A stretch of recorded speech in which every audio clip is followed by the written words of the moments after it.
We have 616 voters registered here, and out of the total number of registered voters, we have recorded 253 so far, and all of them have been biometrically verified.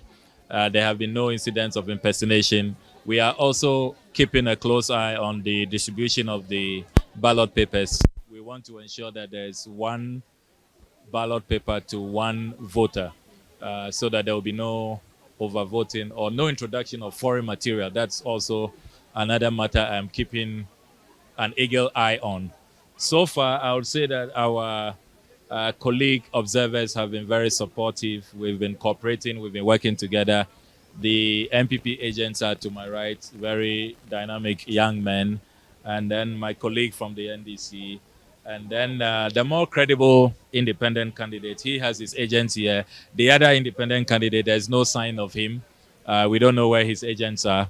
And we are working together.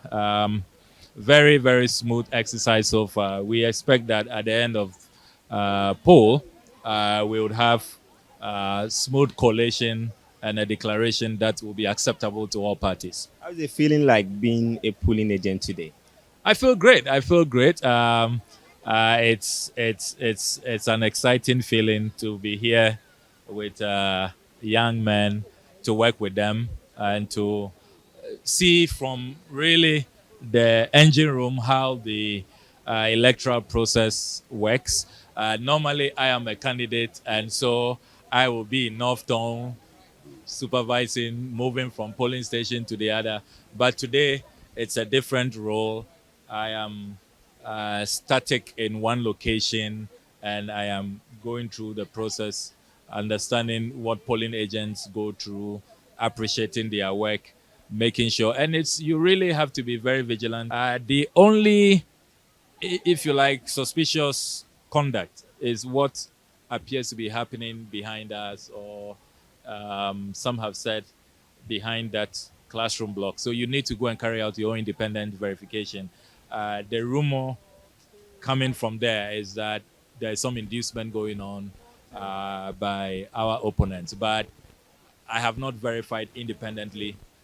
Every now and then you hear some skirmishes, you hear people complaining, and you see senior officials going there. So quite suspicious, but I have focused on my mandate. Meanwhile, the national organizer of the new Patriotic Party, Henry Nana Boakye, has been giving his impressions of the by-elections so far. Very characteristic of every by-election, you have a low turnout. We are expecting at least, we are talking about 35,000 voters. At the time they registered, there are also a lot of secondary schools here.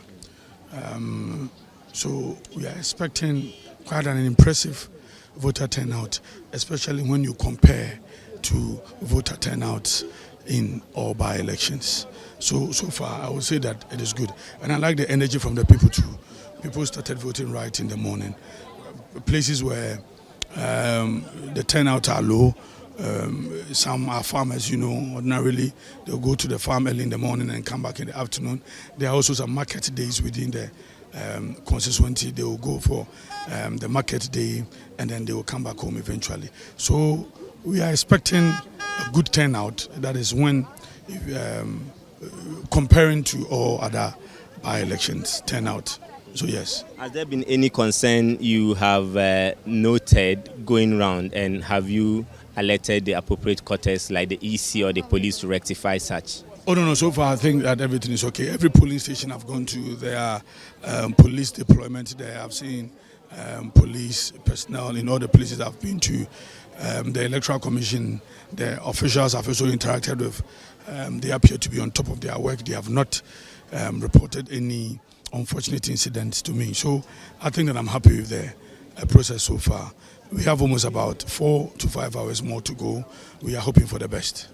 We have seen videos circulating about people sharing money. As a politician, are you concerned about some of these things going on in our elections? Sharing money where? At some of the polling centers. Where? Which polling center? we have learned about Dadiase and Wonu. I've not heard of it. I'm yet to go to Dadiase. When I go to Dadiase, I'll find out. Let's just stay on the by-elections a while longer and go live to Kumawu, where my colleague Hafiz Tijani has been monitoring the turn of events with regard to this ongoing by-election. Hafiz, many thanks for your time this afternoon. I want us to start off with the alleged vote buying. You've been monitoring proceedings so far. What can you report with regard to this concern? So we have seen and heard at various polling stations like the Dadiase polling center, the Oyoko Methodist polling center, the Setre polling center, the Akotosu polling center. These are places where allegations of vote buying are ongoing. So people are alleging that they have been given monies after they cast their votes. So when they are coming to the polling centers, they have people who are calling them and directing them as to which of the candidates they have to vote for. And when they are done, then they are handed over these monies. I have spoken to a woman at the Setre polling center, and I've asked her why she has not voted till this time. She showed me her card and told me that she needs money to buy diaper for her baby. So she wants anyone who can volunteer to even buy a diaper for her at a nearby shop, not even giving her the money. She is ready to vote for that political party. I've also spoken to some young men at the Oyoko Center who told me that delegates are giving the huge sums of money during delegate election, and they choose a candidate for them to choose that candidate to represent the constituency in parliament, and they are giving peanuts. People are giving 50 Ghana cedis, so they are not going to vote in the election because the delegates who have voted to elect the parliamentary candidates who are representing the various political parties in this election have taken the monies already, and they are now handed over peanuts. That is why they are not voting. So this issue is recurring across some polling stations, and I have put the questions to leadership of both political parties. Though they are pointing accusing fingers to each other, but they are condemning the incident as well. But you don't find the political parties coming forward or admitting to engaging in some of these acts, but the voters themselves are confirming this incident, that these are the incidents or issues that are going on at the various centers. So others are also attributing the trend to the low voter turnout we are seeing at some of the polling stations because people are reluctant. They want to receive what their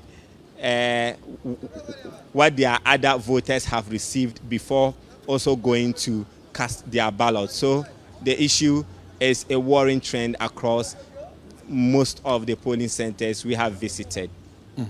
So you early on reported of low turnout. I'm sure you've been seeing some differences now. We have just some few hours more to the end of the polls. Are you seeing a lot of people trooping to the various polling centers now? Well, there's been little improvement at other polling stations we have visited. So we have come to Kumawu proper. We were in some of the communities where we heard some of these concerns. So we had to go there to verify and also speak to people to confirm some of these claims. We have come back to Kumawu, but even here, the situation is the same. People are complaining about some of these incidents, but with the turnouts, the numbers are increasing. People are now coming. You know, people had to go to the market. Other communities, today is their market day. So people would have to go to the market before coming here to vote. Others will have to go to the farms before coming here to vote. But the numbers are appreciating. And the Electoral Commission officials are saying that they would wait until it is 5 p.m. before they can announce the close of polls. So there was another incident at Bodomase. We learned a presiding officer there has been changed by the Electoral Commission because allegedly the presiding officer there dictated to a voter the kind of candidate the voter should vote for. And the Electoral Commission came in there to change the presiding officer. We are yet to speak to the Ashanti Regional Director of the Electoral Commission to find out from him whether there will be sanctions against this presiding officer. Well, I would want you to talk to us about the signing of some pink sheets. Early on, I think that was early in the morning, you reported of some pink sheets that had been signed already, which for obvious reasons had to be changed. Let's talk about that. Well, so it was a concern that was raised by the NDC's monitoring team at the Oyoko Methodist Polling Center, and they had to call in the Ashanti Regional Director of the Electoral Commission, who came and then confirmed, and they had to rectify the issue. So the pink sheets in contention was removed from the center, and the Electoral Commission sent for some new pink sheets that were brought in. So the NDC said it was satisfied with the intervention of the Electoral Commission boss, and they would continue to monitor the process. But that issue was rectified. Well, I would want you to hold on for us because the National Democratic Congress is demanding the removal of the presiding officer of the Oyoko Methodist polling station for signing declaration forms before the start of the polls. Let's quickly take a look at this clip. And that happened at Oyoko, one of the polling stations at Oyoko, was that the declaration forms were pre-signed before the end of the elections. We all know that that pink sheet must be signed after the elections are over and counting is complete. But the EC boss forced the agents there to sign it. So we rushed there and we saw that it was true. And the EC official there has confirmed that he did that. So we've requested for a new pink sheet or a new declaration form, and the EC officer must be changed. But as we are talking now, they brought a new pink sheet, but the EC boss is still on post. So this tells you that you are satisfied with what the EC has done concerning the pink sheet and resolving that particular issue? We are not yet satisfied because the EC boss or the EC officer in which signed the documents before is still on post. So we don't know what he can do again, but we want him removed. You want him removed so that you can... What would this mean to you if the EC officer is not removed as you are requesting or demanding for before the elections ends today? Because he can do anything. Because now we are very vigilant. This election, we are taking it serious. So what they are doing, we are not happy about it. That's why we want him removed so that we can get a new person. Because an EC boss who has done this, we don't trust him again. He can do anything without our consent.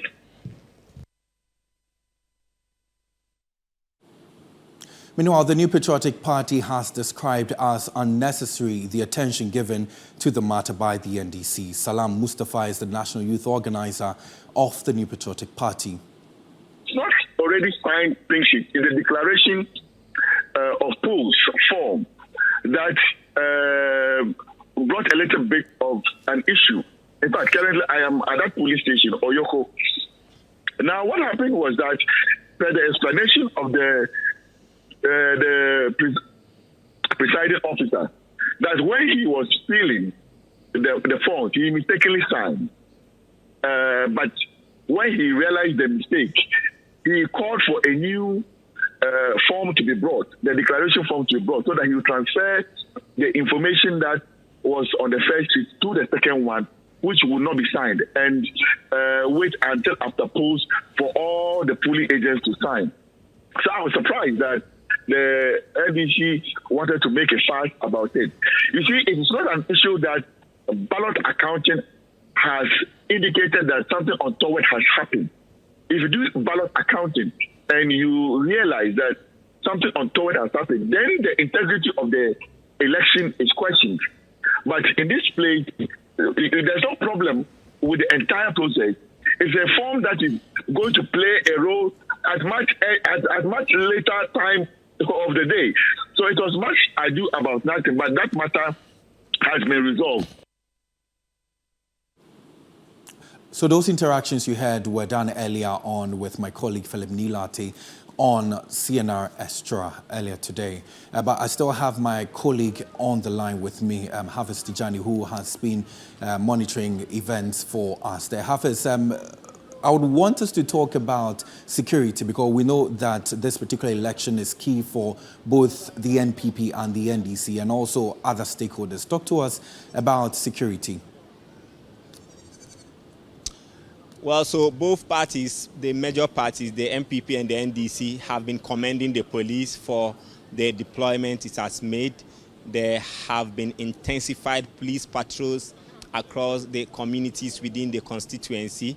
It is not only, the police is not limiting its patrols or its presence to only where the polling centers are, but they are going around the communities and ensuring that there's order within the general Kumawu constituency. When you come to the polling centers, their presence is felt much. So the police, we are told, are also stationed at the Kumawu police station. That is where they are being arranged for duties, and the operational commanders also direct them to go to the places where they have concerns. So like the Oyoko Methodist, for instance, when we had the issue about the signed pink sheets, we had a deployment, reinforcement of police officers, about 3 police vehicles coming there to augment the strength of the already existing officers at the place. So the police presence is massive, and the police is intensifying its patrols within the Kumawu constituency. So we've seen the NDC also calling for the removal of the presiding officer at the Oyoko Methodist Polling Center. Has that been granted already?